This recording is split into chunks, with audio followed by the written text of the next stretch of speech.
na tejto zemi vypraviť cestu Pánovi. Čo znamená vypraviť cestu Pánovi? Čo znamená, keď hovorí vypraviť cestu Pánovi? Čo to znamenalo? Čo robil Ján Krstiteľ, keď bol na zemi? Kázal o Kristovi. Kázal o príchode Kristovi. Koľko ľudí tam boli, ktorí boli chorí, ktorí nemali slobodu, boli posadnutí zlými duchmi. Koľko ľudí mali pochybnosti, či ten Mesiáš, ktorý príde, bude pravý. Koľko ľudí tam boli. Koľko z vás ste pochybovali, keď bol niekto u vás kázať a pochybovali ste. Človek, ktorý bol u tebe kázať, vypravil cestu pre Ježiša. Vieš prečo? On odstránil všetky veci v tvojom živote, ktoré ti bránili, aby si spoznal Spasiteľa. To bola Jána Krstiteľová úloha. Ján Krstiteľ bol hlas volajúci na púšti. On bol svedectvom, ktoré potvrdzoval tým, že keď Ježiš Kristus príde, aby ľudia ho mohli spoznať. Biblia hovorí, že keď príjmeš Ježiša Krista, spadne ti šupiny z očí a uvidíš pravdu. To Ján Krstiteľ robil. Ján Krstiteľ ich krstil. Krst pokáňa. Ľudia, keď videli Ježiša, spoznávali ho, že on je Mesiáš. Prečo? Lebo Ján Krstiteľ vypravil tú cestu. On prv odstránil každú hrádzu v tvojom živote, ktorá držala.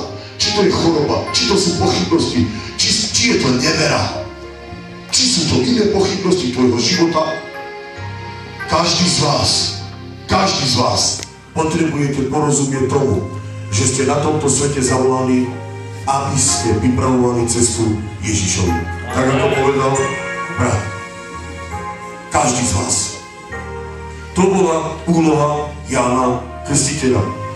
Brata, sestra, chcem ti povedať jedno. Keď ty vydávaš svedectvo, ľudia začnú pozerať do tvojho starého života a svedectvo potvrdzuje, že je to tak. Keď si bol zlý človek a teraz si prijal Ježiša Krista a žiješ iný život a keď hovoríš niekomu svedectvo, tak ten človek začne pozerať do toho života a povie, je to tak. On bol taký, fajčil, robil zlé veci, hral automaty a pozri, teraz sa zmenil, Boh ho zmenil. Koľko ľudia na zemi, keď v Izraeli Ján Krstiteľ slúžil, koľko ľudia nasledovali ho. Koľko ľudia nasledovali Jána Krstiteľa. Veď Jánovi Krstiteľu hovorili, ako keby bol Kristus. Sám Ján Krstiteľ hovorí, ja nie som Kristus, ten, ktorý prichádza po mne, ja nie som hodný mu zaviazať remienok na sandál. Ľudia ho považovali za Eliáša, za veľkého proroka. Rozumiete ma? Mysleli si, že Eliáš je ten Mesiáš, ktorý prišiel. Len on nebol Mesiáš. On sa narodil len preto, aby vypravil cestu jemu, nič viac. On sa narodil a zomrel len pre jednu vec. Vypraviť cestu Pánovi, aby každý z vás videl Krista. Aby ste spoznali, že on je pravý Mesiáš. To bola jeho úloha. Brata, sestra, keď Biblia hovorí, že Ján Krstiteľ bol posol, tak počúvajte, čo znamená posol v hebrejštine. Posol v hebrejštine znamená malých. A znamená ako predchodca, alebo ten, ktorý je poslaný, aby hovoril za toho, ktorý má prísť. Keď takto študuješ, tak musíš porozumieť to, že posol vždy slúžil komu? Kráľu. Keď kráľ išiel do nejakého mesta, on neišiel prv, on poslal svojho posla.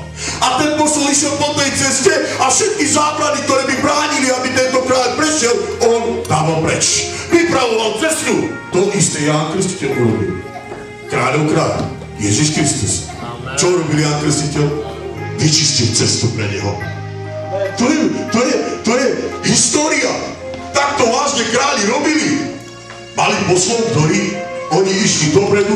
Môže, že mesiac išiel, putoval mesiac, cesta na pešu alebo na koní, mesiac, a on mesiac išiel a všade, kde bol kameň, alebo strom, alebo kona, on dával preč a kráľ mohol prejsť. To bola jeho služba.